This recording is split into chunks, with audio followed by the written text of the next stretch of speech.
예, 이번 시간에는 최근에 비만 치료제 주식들이 좀 떨어지고 있습니다. 좀 걱정도 되실 것 같고요.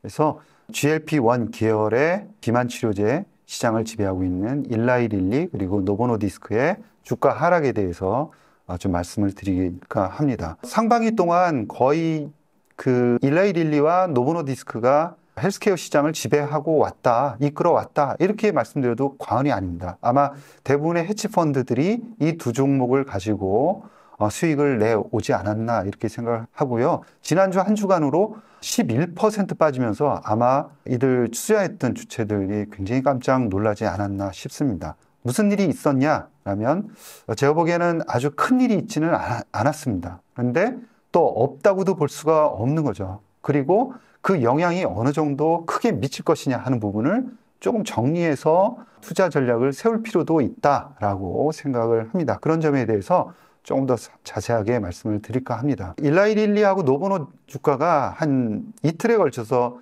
떨어졌습니다. 이거는 제가 보기엔 큰 이유가 있지는 않았습니다. 그냥 굉장히 지속적으로 올라가던 그런 주가가 언젠가는 한 번 정도는 크게 충격을 받을 수 있었는데 그게 무엇이냐가 중요한 게 아니라 그냥 그랬다는 거죠. 그래서 한 11% 정도 주가가 충격을 받았습니다. 고점이 일라이릴리 기준으로 966달러입니다. 그러니까 1000달러를 넘어갈 것이다. 막 이렇게 이제 기대들이 많았었는데 그 바로 목전에서 꺾어졌다. 이렇게 봐야 될 것 같고요. 857달러까지 떨어졌기 때문에 주간 단위로 11%의 큰 주가 조정이 있었다라고 보시면 될 것 같습니다.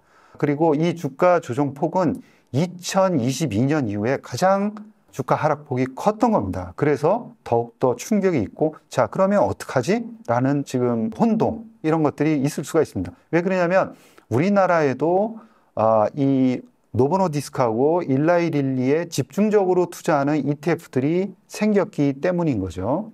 그래서 앞으로 투자 전략을 어떻게 가져갈 것이냐, 이 점이 대단히 중요할 것 같은데요. 이 비만 치료제 시장은 전망이 더욱더 커지고 있습니다. 처음에는 2030년에 한 1000억 달러 시장으로 성장할 것이다 그랬었는데 이제는 1300억 달러 시장으로 더욱더 시장은 커져갈 것이다라고 전망치조차도 커져가고 있는 상황이고요.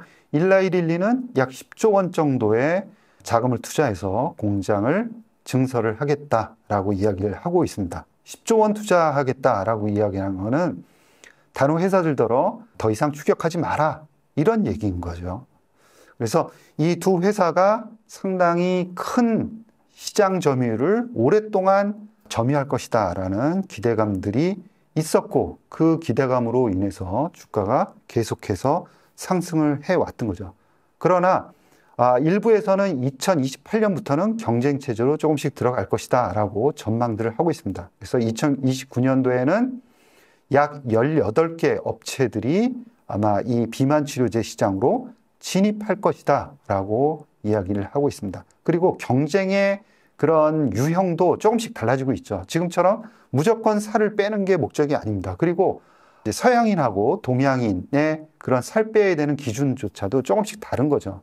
그래서 근손실이라든가 또 환자의 편리성, 이런 측면들을 감안을 하면서 치료제, 그 다음에 가격이 굉장히 비싸기 때문에 이 가격도 좀 내려야 되는 포인트로 알려져 있습니다. 그래서 경쟁 포인트가 조금 분산될 것이다 라는 시각이 나오고 있고 설득력을 얻어가고 있습니다. 이번에 일라이릴리하고 노보노디스크의 주가 폭락을 촉발한 것은 경쟁자라고 볼 수 있는 로슈의 임상 1상 결과입니다. 겨우 임상 1상 결과인데 이렇게 큰 충격을 받은 거죠. 바이킹 같은 경우에는 임상 2상 결과를 잘 냈는데도 불구하고 별다른 주가 충격이 없었습니다.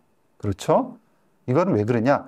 같은 빅파마이고 상업력이 대단하기 때문입니다. 그래서 이 약물의 경쟁력도 중요한데 더욱 중요한 것은 상업화하는 능력이 대단히 중요하고 시장에서는 빅파마 중에 한 곳이 더 들어온다 그러면 경쟁은 상당히 이 축이 흔들릴 수도 있다는 것을 이번에 여실히 보여주고 있는 거죠. 자, 그러면 이 다음 경쟁 상대 빅파마는 누구냐 하는 점을 우리들이 좀 살펴봐야 할 것입니다. 시장에서 보고 있는 가장 유력한 빅파마는 암젠입니다. 이 암젠이 들어오게 되면은 균열이 가면서 전체 시장의 축도 바뀔 것이다 라고 보고 있는 거죠.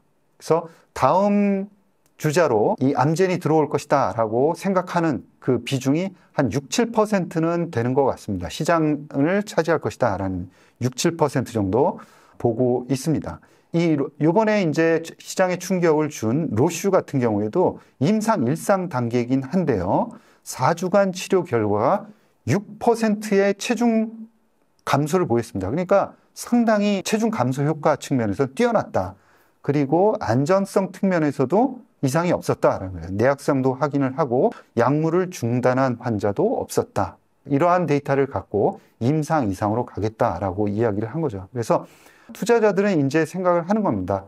이제 빅파마도 이 시장에 시간이 지나면 들어오겠구나. 그것을 준비를 하고 있기 시작하는 거죠. 그래서 시장에서는 뭐 지금 로슈라든가 그다음에 특히 암젠, 그다음에 화이자, 아스트라제네카 등이 이제 같이 올라올 것이다라는 기대감들을 가지고 있고 따라서 균열감이 조금씩 가고 있다라고 보고 있습니다. 현재 일라이 릴리라든가 노보노디스크는 대단히 많은 그 비중을 헤지펀드라든가 ETF들이 가지고 있습니다. 특히 그 ETF 중에서도 가장 큰 ETF, 그 XLV 같은 경우에는 시가총액이 400억 달러에 이릅니다. 그런데 이 XLV 같은 경우에는 일라이 릴리 한 종목에 13%를 보유하고 있습니다. 그런데 이들이 억지로 13%까지 비중을 올린 게 아니라 주가가 올라가면서 비중이 올라왔다라고 여러분들을 이해를 하시면 될 것 같고요. 향후에 적극적으로 매도를 하거나 그럴 것 같지는 않습니다. 그래서 이 수급에 차질이 있거나 대형 펀드들이 공격적으로 팔거나 그렇지는 않을 것이다 라고 생각을 합니다. 단지 이제 2분기 실적 발표가 진행이 될 것 같습니다. 그래서 2분기 실적에 만약에 일라이 릴리의 실적이 제대로 잘 나온다. 그리고 나올 것 같습니다. 그러면은 다시 서서히 상승 흐름으로 가지 않을까 생각이 되고요. 그러나 이전처럼 아주 공격적으로 열정적으로 일라이 릴리라든가 노보노 주식을 사지는 않을 것 같습니다. 그래서 실적을 보면서 서서히 그 밸류에이션 갭을 메꿔가는 정도이지 않을까라는 생각을 해봅니다.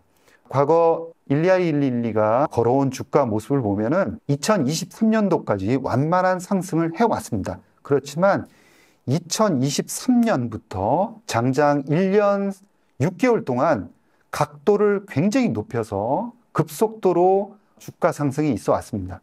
따라서 향후에는 주가 상승 속도를 조금 더 완만하게 하면서 실적과 밸류에이션을 서로 견주어 보면서 주가가 움직이지 않을까 이렇게 생각을 합니다.